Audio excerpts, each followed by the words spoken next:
El 28 de junio de 1958, un comando guerrillero de Raúl Castro secuestró a unos cuantos marines y sailors cuando venían de Guantánamo hacia la base. Ahí cambió la historia. En primera, porque fue el primer secuestro de militares americanos en activo en la historia moderna. Y en segunda, después de ese momento, más nunca un marino, un americano regresó a Guantánamo. Yo quiero hacerte la pregunta, ¿qué representa para ti la posibilidad de que si no hubiera ocurrido ese hecho fortuito y después llegara una revolución, qué sería hoy Guantánamo con esas relaciones tan cercanas entre la base naval de Guantánamo de los americanos y los guantanameros?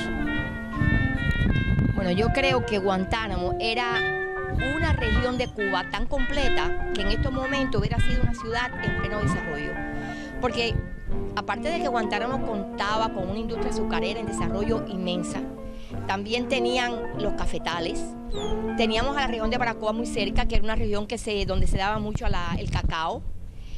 Estábamos rodeados de riquezas por todas partes y claro, la base era una fuente de trabajo y de ingreso increíble. Aparte de eso, en la base habían compañías civiles como la SNARE que le daba trabajo a tantos cientos de cubanos, no solamente de Guantánamo, porque yo sé que venía gente de otras partes de Oriente hasta de La Habana, gente calificada como ingenieros que venían a trabajar allí porque comparado con los sueldos en Cuba, pues, y los beneficios era increíble. Los trabajadores de la base se podían decir que eran personas privilegiadas mientras estuvieron trabajando allí, porque estaban en un ambiente de trabajo muy bueno, eran personas que podían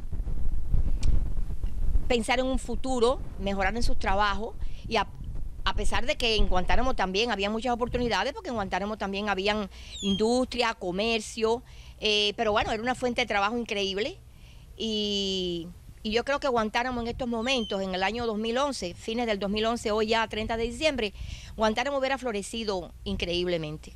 Hubiera sido una ciudad, vaya, para mencionarla, no solamente porque, como ahora que la mencionan por la guantanamera o la mencionan porque están los prisioneros del Talibán y de Afganistán y de Irak allí detenidos, que todavía lo están, pero realmente yo creo que Guantánamo, con toda esa serie de condiciones que reunía, hubiera sido una ciudad muy importante, tan importante como Santiago de Cuba, que era implícitamente o es la capital de la provincia de Oriente. Bueno, ahondando en eso, la SNEAR iba a llevar la luz eléctrica desde Rentén, Santiago de Cuba, hasta la base. Correcto. Navarrete, ya en San Antonio del Sur, había hecho una mega, sí, un rancho de ganado Santa Gertrudis para llevar la leche fresca. Oh, sí, tantas cosas. Es decir, que ese vínculo ya estaba bien, vino la revolución y lo cambió todo. Ahora, la parte anecdótica, que desde el punto de vista, no de caricatura, pero desde el punto de vista de las cosas que más te pudo interesar de los americanos, montar a caballo, ¿qué te pudiera llamar más la atención sobre la peculiaridad de los marines todos los fines de semana desembarcando en Guantánamo? Bueno, como ya te dije anteriormente, por alguna razón, sabes que se ha dicho y se sigue diciendo y se sigue repitiendo, el gobierno de Cuba actual nada más que habla de la parte negativa de la entrada de esos Marines a la ciudad de Guantánamo. Como dije anteriormente, es cierto, había de todo. Había una parte que no era muy beneficiosa, que era la parte esa de que los Marines iban a buscar los servicios de ciertas mujeres que tenían su nombre, tenían su zona, su área, de ahí no podían salir.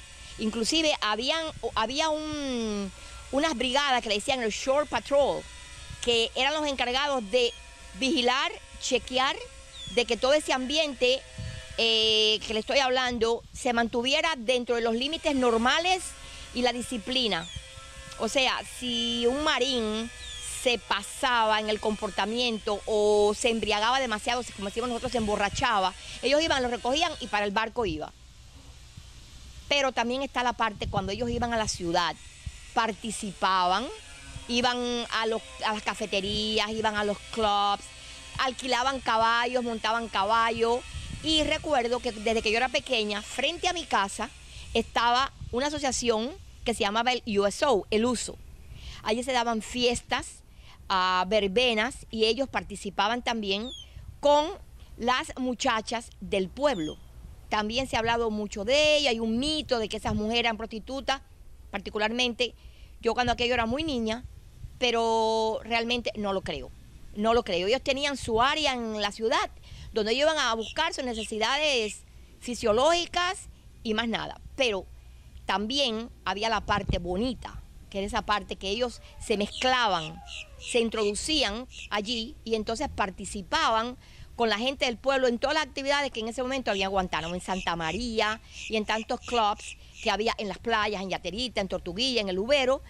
Y bueno, hacían una vida muy normal, muy ligada a la gente del pueblo, y esa es la parte que no se da a conocer muchas veces, nada más que se habla de la parte esa sombría, la parte mala, y no es así, porque hay que ser justos, y no es así. Te voy a hacer esta pregunta y después tú cierras. ¿Sí? La presencia de los americanos en la base influyó un poco en la personalidad de los guantanameros, en la forma de ser los guantanameros, en la idiosincrasia de los guantanameros tan cerca de los americanos. No solamente la entrada de dinero, sino la cultura americana. Porque yo recuerdo realmente que en Guantánamo la influencia americana permeaba a la juventud, las modas, la música y una serie de cosas. De ahí que Fidel Castro en un discurso que dio, donde dijo, Guantánamo es el tercer mundo del tercer mundo, qué canalla. Y aquí Guantánamo es una madriguera de los yanquis que están allí a pocos kilómetros. ¿Tú crees que los americanos crearon una personalidad en el guantanamero diferente a otro tipo de cubanos en otra parte de Cuba? Bueno, te diré que era muy curioso porque allí hasta los limpiabotas sabían sus frases y le decían, Sir, chuchain, que era para, ¿sabes? Para como que querían limpiarle los zapatos a los militares o al que viniera de allí. Todo el mundo en Guantánamo sabía sus frases en inglés. También había una cosa muy peculiar. En la base había una estación o dos de radio. Entonces nosotros, claro, la podíamos escuchar porque cuando aquello no estaba prohibido, no había interferencia ninguna. Y entonces también tenían una estación de televisión, que era el Canal 8. Y entonces yo recuerdo que cuando yo era jovencita, como yo sabía inglés, pues me encantaba ver los programas de la base, y llegaba a mi casa y ponía la base y veía las novelas, General Hospital, y muchas veces que después cuando llegué aquí me las encontré que seguían, pues allí estaban. O sea que sí, la presencia de la base en todo sentido influyó mucho en Guantánamo. Y en los hábitos, en la forma de ser del Guantánamo. Claro que sí, porque hablábamos inglés, nos queríamos vestir, llegaba muy pronto la moda a través de ellos. Corría mucho el dólar en Guantánamo también.